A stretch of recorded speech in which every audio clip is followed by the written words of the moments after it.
route relie Puerto Plata à Santiago. On préférera la route ancienne, dite touristique, pour avoir le plaisir de discuter avec le vendeur de fruits et d'orchidées. 500 ans sur la plage d'Isabela.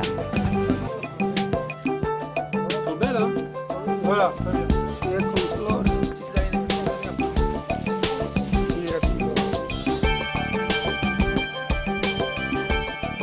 Carlos semble particulièrement apprécier la pulpe de coco bien frais.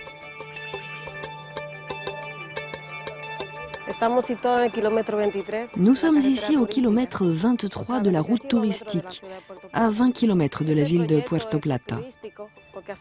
Ce projet écotouristique, c'est comme cela que nous l'appelons, car c'est du tourisme écologique à environ 6-7 ans de fonctionnement. Nous avons plusieurs variétés de fleurs, d'arbres fruitiers, comme les caramboles, les avocats, les citrons et d'autres variétés d'agrumes.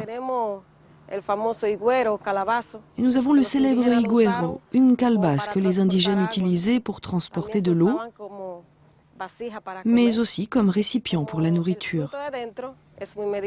La partie intérieure a des vertus médicinales. Avec l'extérieur, on fait des lampes pour la décoration des maisons. C'est un higuera, une sorte de calebasse. C'est du cacao. C'est amer. On peut le sucer. Quand il sèche, il donne le chocolat.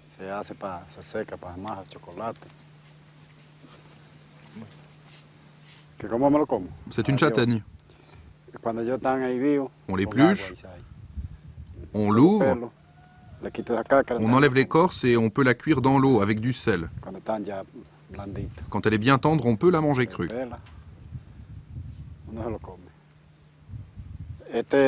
Ça, c'est l'arbre à pain. Pain de massa, là-haut.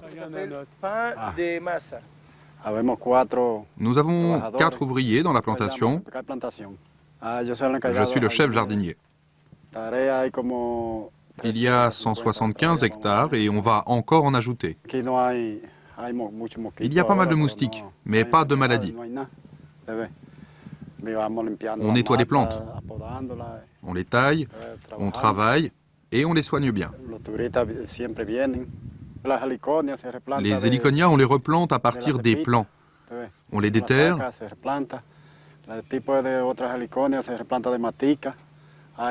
On les divise et on les replante. Il y a une autre que l'on replante à partir de la motte, mais on fait aussi des semis avec les graines. Il faut nettoyer les plantes. Quand elles ont poussé, nous avons des héliconias, des gingembres, des palmiers et des palmiers de carton.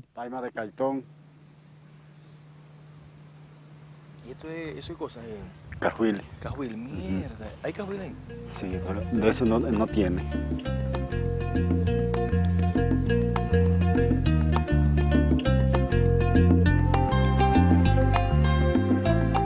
Avant de quitter la République dominicaine, une dernière visite à Santo Domingo s'impose. Riche de son histoire, la zone coloniale est la partie la plus passionnante, mais aussi la plus charmante et romantique. Les bâtiments centenaires permettent de prendre la mesure de l'importance d'Hispaniola dans l'histoire du Nouveau Monde.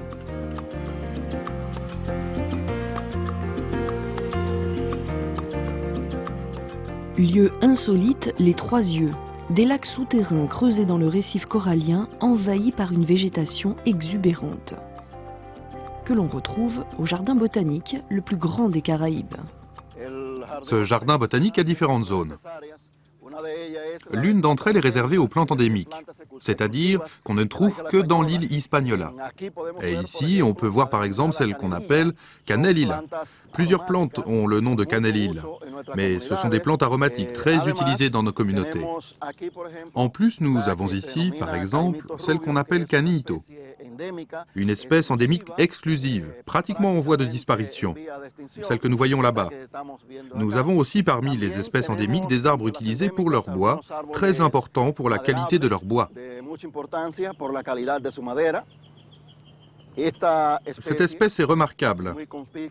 C'est une des 5 espèces de palmiers royales, comme on les appelle, qu'on trouve dans les Caraïbes. Cette espèce a de nombreux usages dans nos communautés. parce que les fruits servent à l'alimentation des porcs. On l'utilise en planche pour faire des maisons. Elle a aussi un usage médicinal et un usage cérémonial.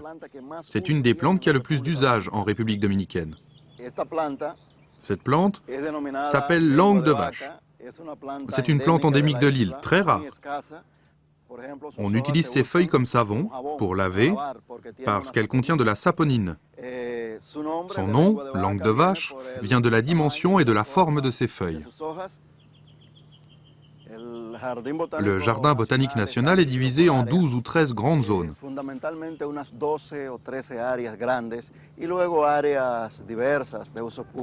Ça, c'est le jardin japonais. Là-haut, il y a la maison du thé où l'on sert du thé. Cette zone, on l'utilise pour différentes activités sociales, des mariages, des anniversaires et autres fêtes.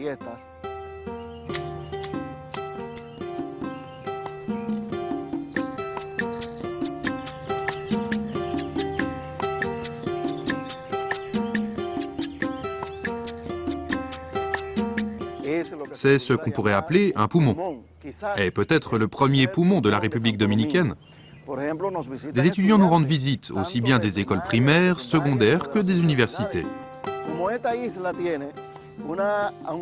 Comme cette île a des altitudes très variées, de 44 mètres au-dessous du niveau de la mer au lac Enriquillo, à 3100 mètres au pic Duarte, la corniche des Antilles, son point le plus élevé. Il y a donc une variation énorme d'ambiance et on a une flore très riche.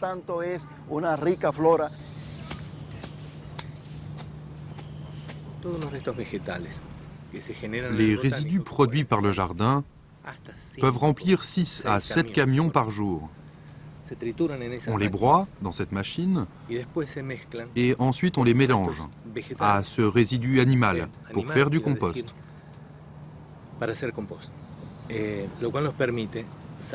Cela nous permet de résoudre 2 problèmes. D'abord, la manipulation des résidus, car il y en a beaucoup, comme vous le voyez là-bas. Et ensuite, l'incorporation d'engrais dans le jardin botanique dont les sols ne sont pas très bons. Mais en combien de temps ce compost est-il utilisable? 2 mois, 3 mois au plus, parce qu'il pleut et il fait chaud. Ce sont les conditions idéales pour fabriquer du compost. Je sais que dans d'autres pays, au climat plus froid, cela prend plus de temps, parfois 1 an. Mais ici, disons, en 3 mois, pour être plus sûr, il est prêt. Et la quantité que nous produisons, c'est 100 mètres cubes par mois. C'est-à-dire que nous fabriquons environ 600 à 800 mètres cubes par an. Le jardin botanique possède une collection d'orchidées endémiques remarquable.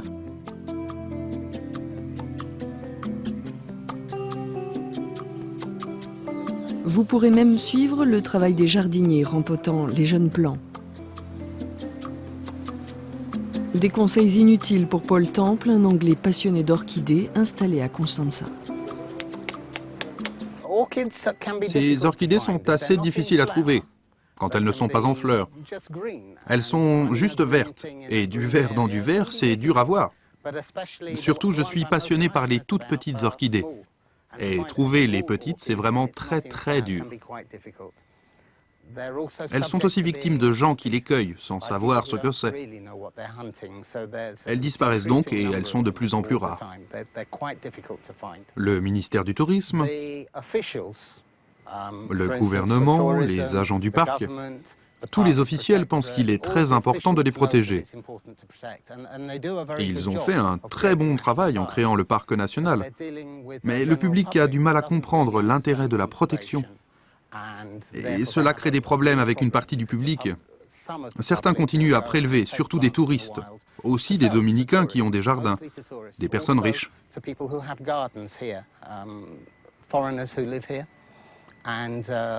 Ils ne comprennent pas que prendre des orchidées dans la nature peut créer des dommages.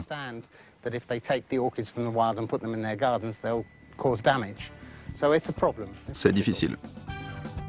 Un dernier conseil, lors de votre séjour, venez admirer les orchidées et les broméliacées du Jardin botanique national, car ce serait dommage de profiter des plages superbes en oubliant les autres richesses naturelles de la République dominicaine.